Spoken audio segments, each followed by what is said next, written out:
Hi there, you're listening to A Founder's Life, and I'm your host, Leo Gestetner. Hi there, you're listening to A Founder's Life, and I'm your host, Leo Gestetner.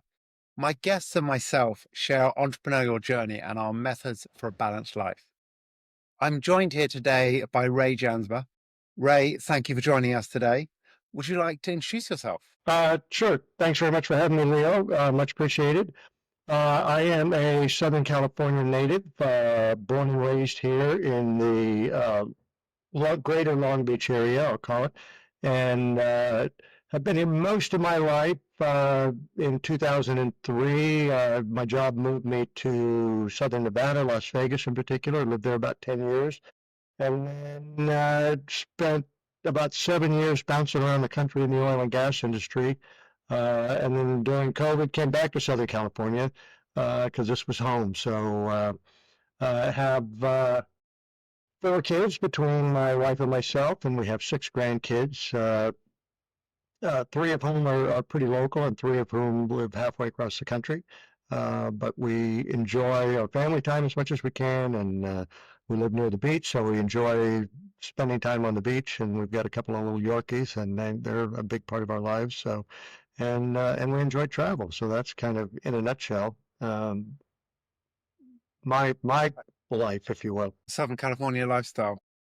I was reading something interesting, I think it was a couple of weeks ago, that talked about America is relatively unique in terms of the portability of people. So you talked about you've lived elsewhere. Most countries, people don't really move, or if they do move, they move to a place and sort of stay there. But the movability in America, where people will often move around to different places for work, it's unusual. There's not many countries that are quite like that. Where else did you live in America? Well, first of all, I was not aware of that we tend to be more portable than the rest of the world. But uh, well, I went, like I said, initially to Vegas. I was there for 10 years. I have been in the distribution side of the business development business for most of my career. And I went from being in a business development role to a senior general manager role. I took over our company's flagship branch, which was Las Vegas, and uh, built that to more than double the revenue it was doing when I took it over in about 5 years. But then, of course, during the Great Recession, Las Vegas was one of the ground zero locations, if you will, and we were in the construction industries. Um, I literally went from managing five different businesses and about 125 people to one business that was now down to about 15 people in the course of 2 or 3 years. And then I took over my father-in-law retired, and my wife was working for him for 20 years. So he said, either you guys take over the business or I'm going to sell it. So I left that role, and we took over a union construction company during the recession. That was a tough ride to hoe, but we kept our doors open, which is more than I can say for a lot of small contractors in Southern Nevada at the time. My career started in the oil and gas industry, and I had an opportunity to go back into that industry. And that took us to north central Pennsylvania, Williamsport to be exact. We were about 15 minutes from the southern New York border, center of the state.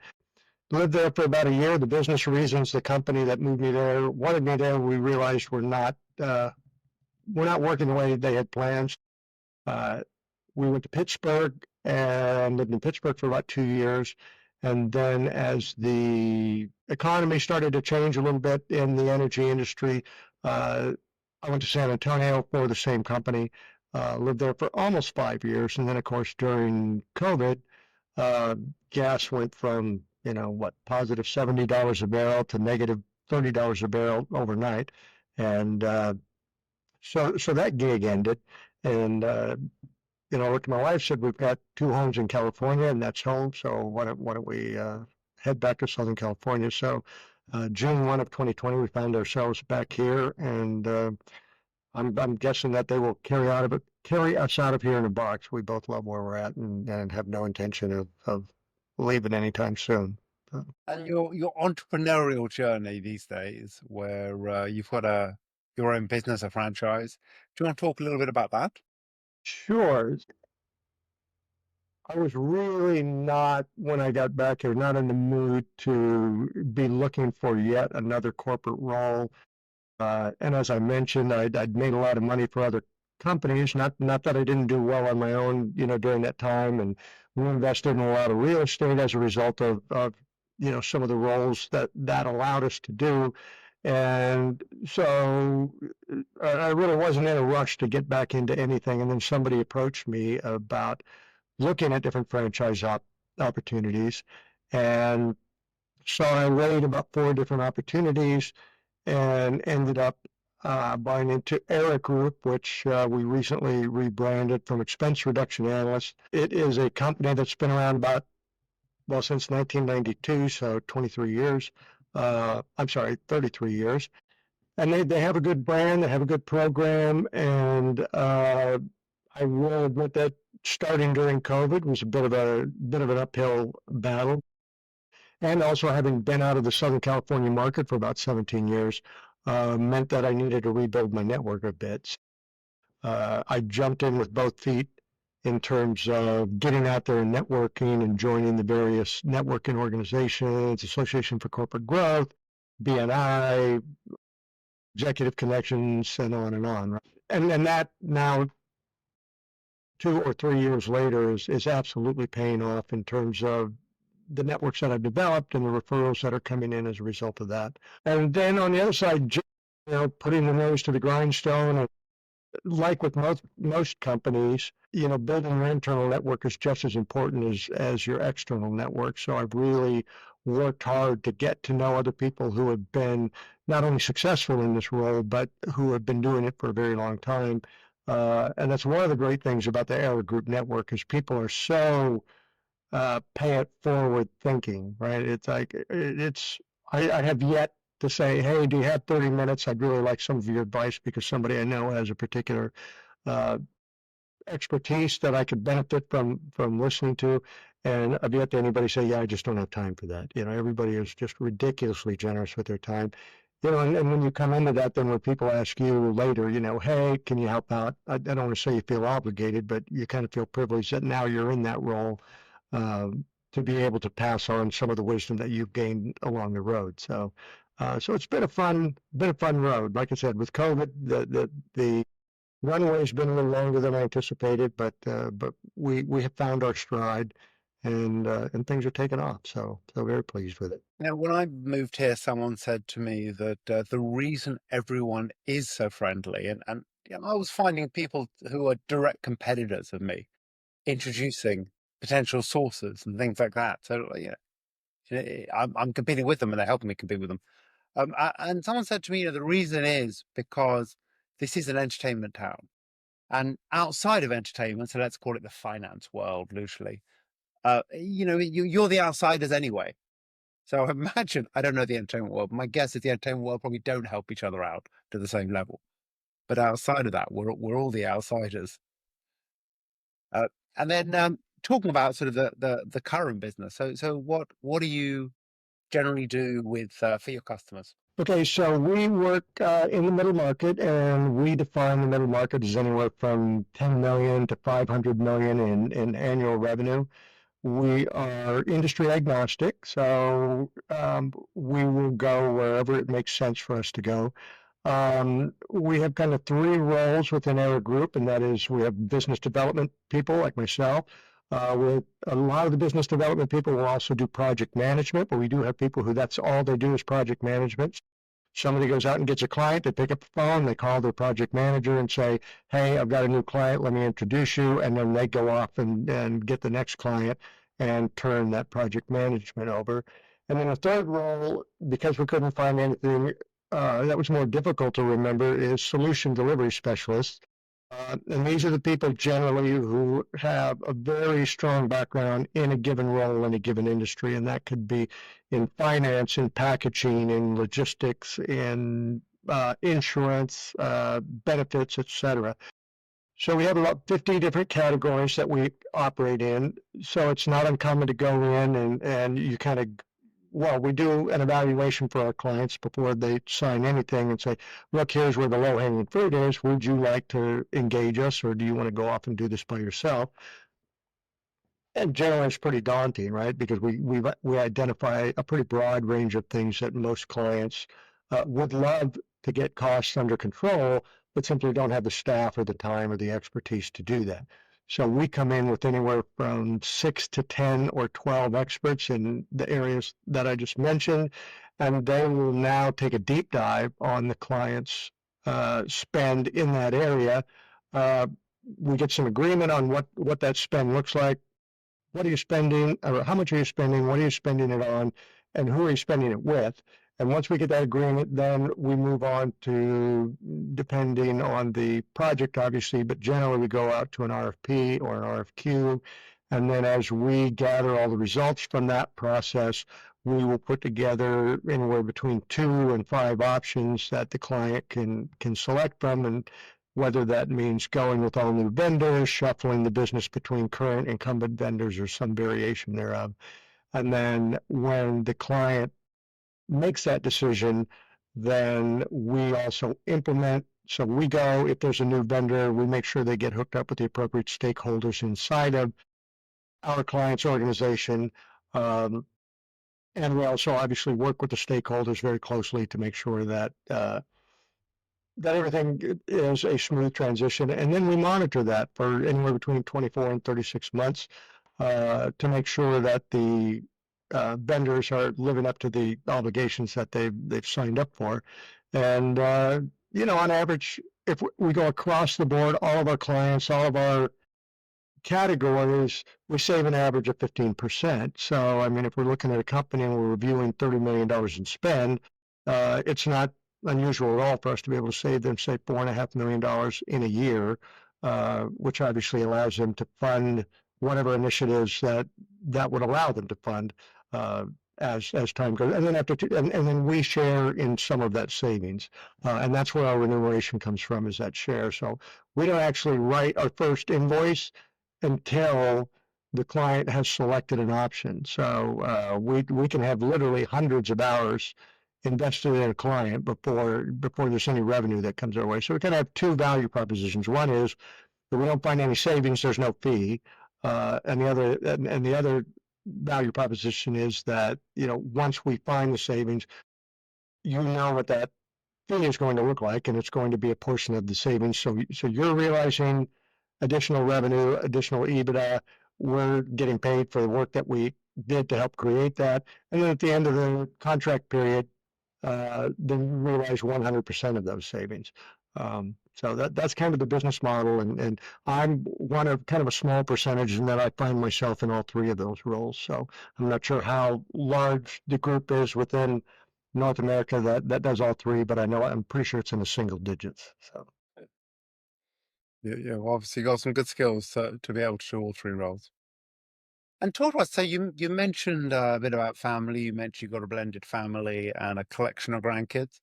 Tell us more about family and what family really means to you. Yeah, I'd love to. So my wife and I are, of course, are empty nesters, and we live here in the Belmont area of Long Beach. So, and it's funny, when we first moved back to California, the idea was that we would live in the Long Beach house for a couple of years, get it fixed up, and then we had a place in Huntington Beach, which was going to be our forever home. And after about 3 months here, my wife looked at me and said, "Yeah, we're not going anywhere." So here we are, and I was pretty happy about that because I really like Long Beach a lot. One of the reasons I bought here 25 years ago. So yeah, and then close by we have our eldest and his family, his wife and their 2 kids who are 10 and 9, a daughter and a son, and his wife owns a dance studio of Orange County. She is she's was on the squad for the 49ers and then for the Lakers for several years. So dance has always been pretty much a part of her life. So they were able to start a studio about eight years ago, I think now. And it's grown. I think they have like 175 students in that group. So fortunately, because they're close by, we get to spend a lot of time with them. They do date nights on Monday, so we get to go over there and spend a couple hours with the grandkids every Monday evening. So that's important to us. We also have the family that we call them chosen family.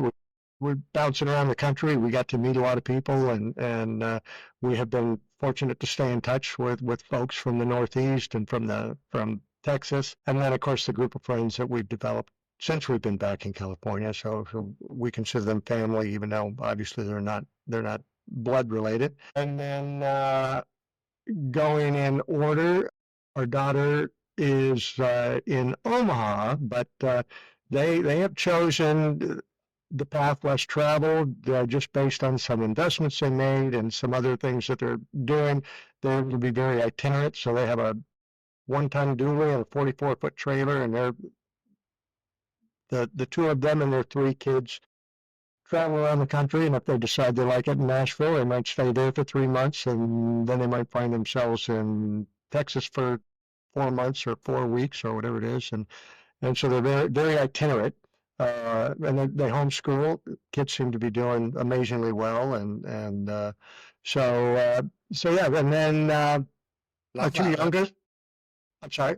That's an interesting lifestyle. I mean, I love the idea of it, and I think I could see how it'd be fun. Not quite for me, but I could definitely see how that could be fun, and for the kids, what a experience they're getting as they grow up. But sorry, you were about Yeah, to go on to your third. yeah, no problem. But I agree. I don't know if I could do that. Although the trailer is pretty big, right? I mean, it's like a small house, 44 feet, and it pops out. So that it's not like five of them in a cramped RV. She posts pictures all the time on Facebook of them doing, incredibly fun things with the kids. So they are getting an experience that most kids don't have an opportunity to. And then moving on to number three, both of our youngest boys are in Vegas. The oldest one is a single dad and with a daughter who will be 3 in July. And so I get out there about every other month along with my wife. We drive out. She usually flies out in between there, and so she's out there about once a month. So we get to spend quite a bit of time with them. And then our youngest one, he's still a carefree bachelor, and he actually works in the security business uh, in the casino environment. So and the oldest one is in the construction trades, as his dad is. So anyway, so that yeah, that accounts for all four kids and all six grandkids and locales and so forth. But we feel very fortunate. We all know those families where they're wonderful families, and yet they have one that just brings them nothing but heartbreak. And we every day count our blessings that we are not in that group. So. Always tough. I've got a friend. Well, I've got a few friends, but I've got one friend who's sort of older, and yeah, his one of his kids, he's not. They don't talk at all. They've fallen out, and yeah, nothing sadder. So I agree 100%. And then we started talking before we kicked off the podcast today about some aspects of health and your plans for another marathon. But talk to us about what health means for you in the different aspects of health. Yeah, so I've always been, I mean, in my adult life, I mean, I think I read my first health food book, which in retrospect is laughable today, considering all the science that's gone into nutrition in the last 30 or 40 years. Um, but I have always been interested in nutrition and just, trying to eat clean and I can't say I've been as disciplined in that as I would like my whole life, but it's something that when I got away from it felt like I was away from it, right? I mean, one of the cool things about living in Southern California is, we have lots of bike paths, lots of running paths. I used to work right here on these offshore islands here in Long Beach, but I lived in La Palma. It was about a 17-mile commute. And I could get on a bike path and be at work almost as fast on my bike as I could with the car, just because I had no traffic lights, et cetera, to deal with. Um, and so I did that 3 days a week. I was at the gym 6 days a week. And, it got to the point where I almost couldn't eat enough to keep up with the calories I was burning, which is not a bad place to be, right? So you really get to enjoy what you eat at that point. So, but yeah, so that's been a big part of me. And then I never really got into running a ton younger. It was almost all bicycling and again, the weight training and that kind of thing. But I started running about 8 years ago now, have run countless 5Ks and 10Ks. Finished my first half marathon in 2019 in San Antonio, the Alamo half. Well, actually, of course, I have a full as well. But yeah, we did the Alamo half K. My wife and I both did it. And God bless her, she had a couple injuries during training, so her longest training run was about 6 miles. And she still managed to finish the half slowly, but she finished. So anyway, so I've been wanting to run a full for a while. I've had a couple of minor injuries that kind of precluded me from doing some serious training, but I'm hoping to run the Long Beach Marathon, which is the first weekend in October this year. So I'm up to running 10Ks and trying to build that up. So I've got a pretty good runway between now and October. So I should be able to achieve what I'd like by that stage in the game. Well, maybe we'll be running together after Yeah, maybe the Manhattan Beach. I'll see you there. there you go. Yeah, when is the Manhattan Beach event? With May. Literally 8th of got the May. email line today. Okay. It looks appealing. Never done that one. Well, it's a brand new one, so no one's ever done it. Uh, Okay. Okay. I'll go find it and get registered. they're an inaugural event, but looks fun. They got a 5K and a half marathon. And what do you like to do for fun? Well, was hit by a car when I was 12 or 13 years old and ended up staying home from school for about 6 or 8 weeks. And as I was getting better, my mom used to drive a school bus, so she had to leave about, I don't know, 2 o'clock in the afternoon and didn't get home till 5:30 or 6. So she taught me how to get dinner started and that kind of thing. And I realized at a pretty young age that I really enjoyed cooking. So we do dinner parties about once a month at our house.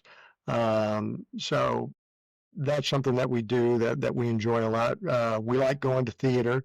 Um, and that can be anywhere from going to see the symphony to we've got some great local playhouses here in Long Beach. I'm not the concert goer I once was, but you've seen that T-shirt that says I may be old, but I got to see all the great bands. Well, I love that T-shirt, right? Because when I was younger, I did go see all of the bands that are legends today. So anyway, I've always enjoyed going to those kinds of venues. And when we were in San Antonio, the cooking thing really kind of came in handy. We were members of a gourmet club there where it was about 6 couples in every month that would rotate, and there was always a theme to it. So it would be, we're cooking from the south of France, or we're doing a Julia Child's evening or whatever. So you brought some dish, and then you had to pair a wine with that dish and explain why you paired that wine with that particular dish. And it was we enjoyed that a lot. So we're thinking about trying to get that put together. We just have to find other people who like to cook as much as I do. So yeah, that's a couple of the things that we do for fun. That and just stay busy with the grandkids and attend their sporting events. Because of the dance studio, our oldest granddaughter, she's very accomplished dancer, wins a lot of accolades and medals at the competitions that she goes to. And then our grandson is involved in jujitsu and wrestling, and now just recently started playing football, and he's a receiver. So yeah, we try to make as many of his sporting events or I should say their sporting events as we can. So that all keeps us pretty busy. Sounds like a good mix. What well, I'm going to ask, how does a balanced life look for you? And it sounds like you actually have a relatively balanced life, but that not the perpetual balance, because none of us are perpetual, but overall, how does a balanced life look for you? Yeah, well, yeah, no doubt there. Yeah, and especially right now, like I said, things ramped up a little more slowly than anticipated. So when they're now finally taking off, and I'm finding myself at this apex where I need to change the business model a little bit and bring some people in, and it's just a question of making a decision.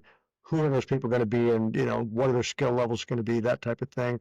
Because right now I'm not balanced. Right now I'm either chained to my computer or out networking and promoting the business probably 60 or 80 hours a week. And that's, a bit over the top. So obviously I need to change that a bit. And so balanced life to me, I've worked hard my whole life. I'm, probably 5 years away from retiring, at least partially retiring. I don't see myself ever just, hanging the hat up. But from wanting to wind down, where right now, if I could do a 40-hour week every week, that to me, that's winding down, right? So, and then in 3 to 5 years, if that looks more like a 20-hour week or a 15-hour week, then that would be just fine. And I do see that light at the end of the tunnel. I feel like we've made a lot of good decisions; those have paid off, and now our expenses are very low. Uh, because of some of the investments we've made over the years. So it doesn't take a lot to fund where we want to be in a few years, and so that balance is I would say right around the corner, um, in terms of just feeling good about the amount of time that I'm investing in the business and the amount of time that I'm able to spend with friends and family and doing the things that we love to do. So, Perfect. And sounds like you're ready for the next question. I think you prepared. Some people get taken by surprise. I don't pre-warn people unless they happen to have listened to my podcast. But what has been a pivotal moment in your life, whether that be a personal or a business aspect? um, well, from the business perspective, I would say probably the most pivotal moment was when I was asked to take over that business in Las Vegas, or to run that flagship branch. Every position I'd held before then, I was able to, move from wherever I started into, higher and higher roles and higher responsibilities. And even when I started with that same company, I started a department that was a department of one and built it into about seven.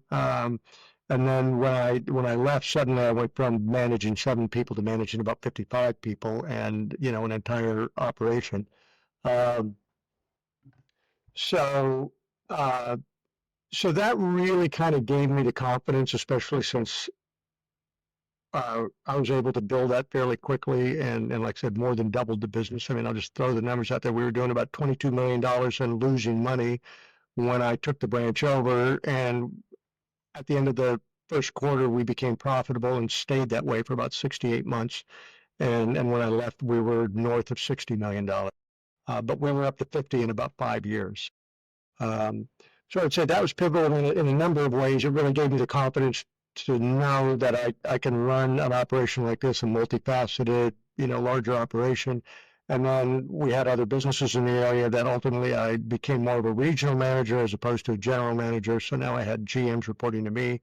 Um, so from a business point of view, that gave me the confidence I needed. That really sort of made the current role that I'm in a lot less daunting, right? I don't know that I would have said, hey, you know what, let's go out and invest in a franchise and I'm going to be a solopreneur.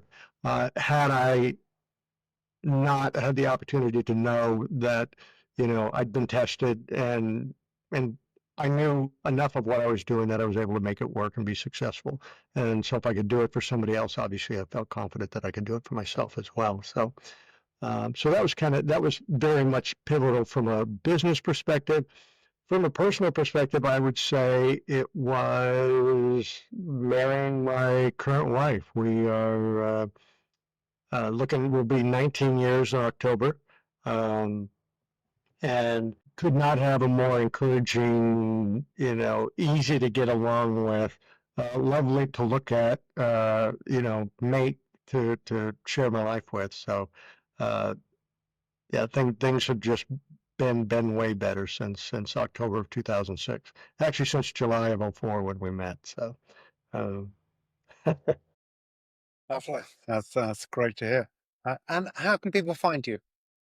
um, well, we are on the web at eragroup.com. Um, and I guess that would be the easiest way to find me. I'm on LinkedIn. I post typically every Tuesday morning. I have I write articles that are related to business, not necessarily cost savings, but just related to business challenges and some of the pressures that businesses are facing. So I'm a couple of weeks out from having posted my last article, but I do try to do that on a weekly basis. So you can find me on LinkedIn and look for my articles there. And of course, I have my contact information on there as well. So that would be the two simplest ways to track me down. Okay, well, thank you for joining us today and sharing your journey. You bet. Thank you. Well, I appreciate again the invite and the time. And thank you for listening to today's episode. If you enjoyed this conversation, don't forget to subscribe to the channel, tell your friends, and please leave a review.